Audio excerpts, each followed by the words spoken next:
अस्सलाम वालेकुम दोस्तों, आप लोग कैसे हैं? उम्मीद करता हूँ आप लोग खैरियत से होंगे। जैसे कि सऊदी अरब के कुछ लेटेस्ट और ज़रूरी और बड़ी अपडेट्स आई हुई हैं जो कि आप लोगों के लिए बहुत ही इंपॉर्टेंट होने वाली हैं, तो आप लोग वीडियो को लास्ट तक जरूर देखना। जैसे कि जवाजात के ट्विटर हैंडल पर एक शख्स ने सवाल किया, क्या जवाजात में जो भी हम मामले दर्ज कराते हैं उसके बारे में कोई डिजिटल तरीके से जानकारी हम ले सकते हैं, यानी उसका स्टेटस जान सकते हैं?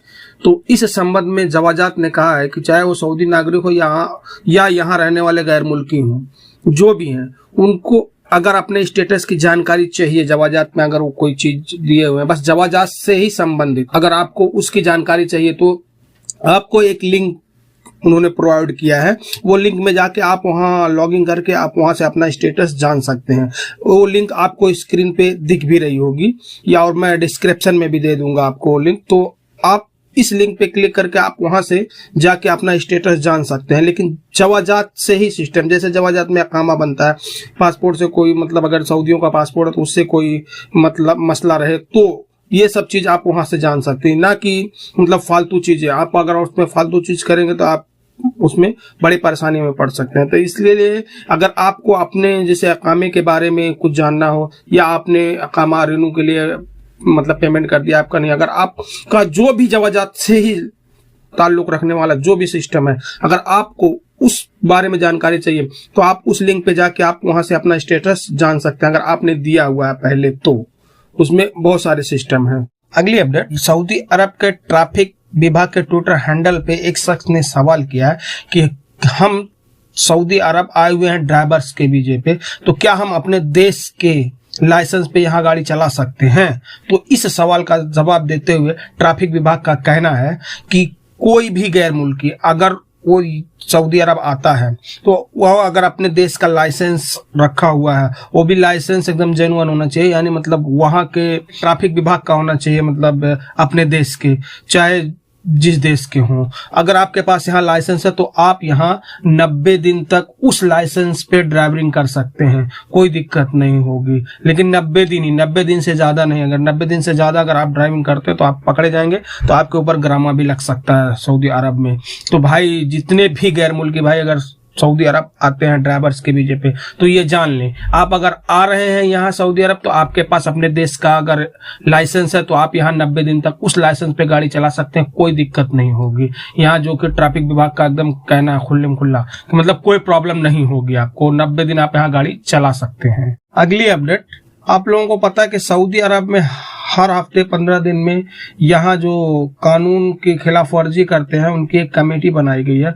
वो लोग हमेशा लोगों को गिरफ्तार करते रहते हैं। तो पिछले हफ्ते इन्होंने 16,781 गैर कानूनी गैर मुल्कियों को गिरफ्तार किए गए, जो कि ये गिरफ्तारी 2 फरवरी से 8 फरवरी के बीच हुई है। कमेटी का कहना है कि इसमें 10,062 इकामा कानून के खिलाफ वर्जी कर रहे थे, 4,179 ये सरहद के कानून की खिलाफ वर्जी किए थे, जबकि 2,546 ये लेबर कानून की खिलाफ वर्जी कर रहे थे, और इसमें 542 और भी वो हैं जो कि गिरफ्तार किए गए। ये सरहद, अब वो मतलब वो सरहद के थ्रू दूसरे देश में घुसने की कोशिश कर रहे थे, जिसमें बताया गया है कि 43% यमनी थे, 355% यूरोपी थे, जबकि 2% दीगर मुल्क के लोग थे, मतलब दूसरे देश के लोग थे।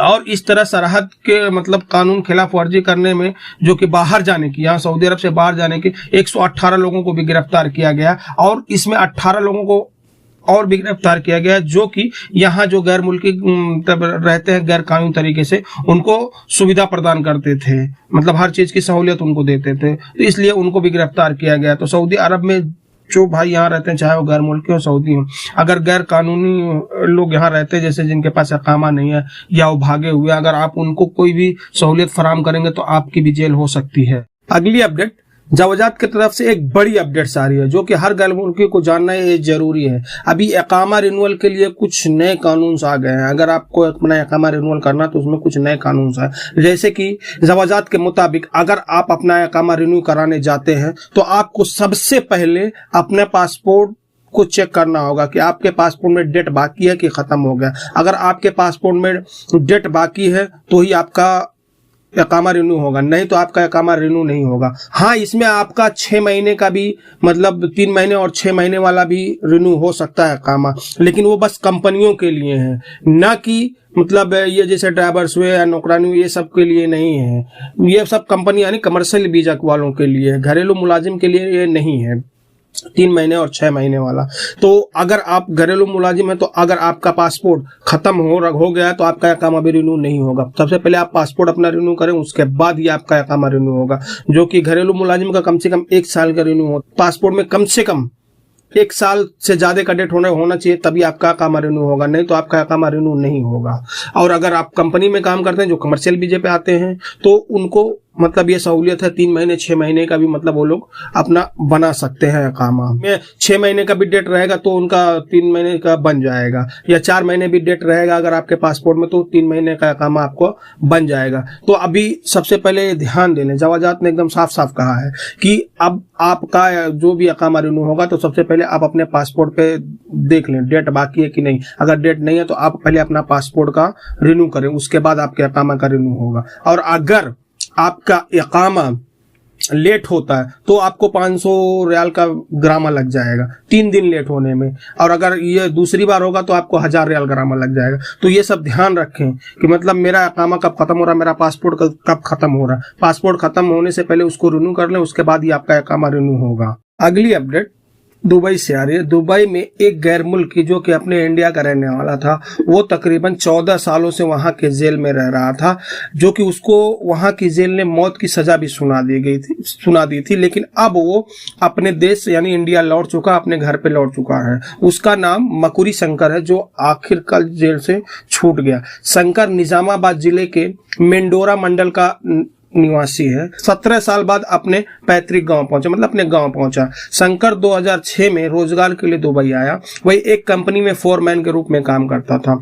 दुबई जाने के समय उसकी औरत जो थी वो गर्भवती थी। कुछ दिनों बाद उसने एक बेटे को जन्म दिया। शंकर को 2009 में वापस लौटना था, लेकिन जिस कंपनी में वह काम कर रहा था उसकी 6ठी मंजिल पर एक दुर्घटना हो गई। इस दुर्घटना में एक शख्स यानी गैर मुल्की की मौत हो गई। इसके लिए शंकर को जिम्मेदार ठहराया गया और पुलिस ने उसे जेल में डाल दिया। 2013 में वहां की अदालत ने शंकर को मौत की सजा सुना दी थी।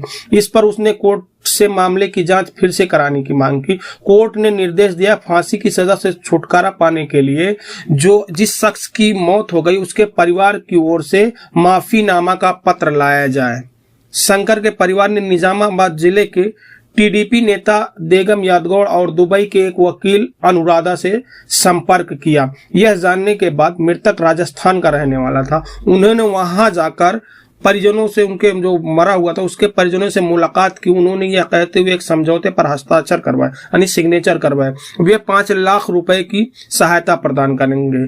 जब वो लोग 5 लाख रुपए उनको दे दिए तब वो लोग उनको माफीनामा दे दिए, और अब वो माफीनामा दुबई के कोर्ट में जब पेश किया गया तो शंकर को मौत की सजा से मुक्त कर दिया और अब वो अपने देश यानी इंडिया जा चुका है। निजामाबाद में अपने घर वो पहुंच चुका है। अगली अपडेट, ये कोई अपडेट नहीं है, ये भाई मैं अपना विचार आप लोगों के साथ शेयर कर रहा हूँ। जैसे आप लोगों को पता है कि शाम और तुर्की में जो जलजले आए हैं, भूकंप आया है, तो उसमें बहुत सारा नुकसान हो गया, बहुत लोगों की जान गई। तो मेरा कहना है कि अगर आप सऊदी अरब में रहते हैं या कहीं से भी आप मेरी वीडियो देख रहे हैं अगर, तो उनके हक में दुआ ही कीजिए। जो मर गए हैं उनके लिए दुआ करें, जो जिंदा है उनको सेहत आपके लिए दुआ करें, और अगर आप लोग पैसे वाले हैं तो आप उनकी मदद भी करें, क्योंकि आप लोगों को पता है कि हर देशों से मदद जा रहा है तकरीबन। जो सऊदी अरब से भी जा रहा है, इंडिया से भी, हमारे इंडिया की हुकूमत श्री मोदी जी ने भी अच्छी मदद की है, जो कि वहां तुर्की के लिए मेरे हिसाब से बहुत अच्छी मदद की है।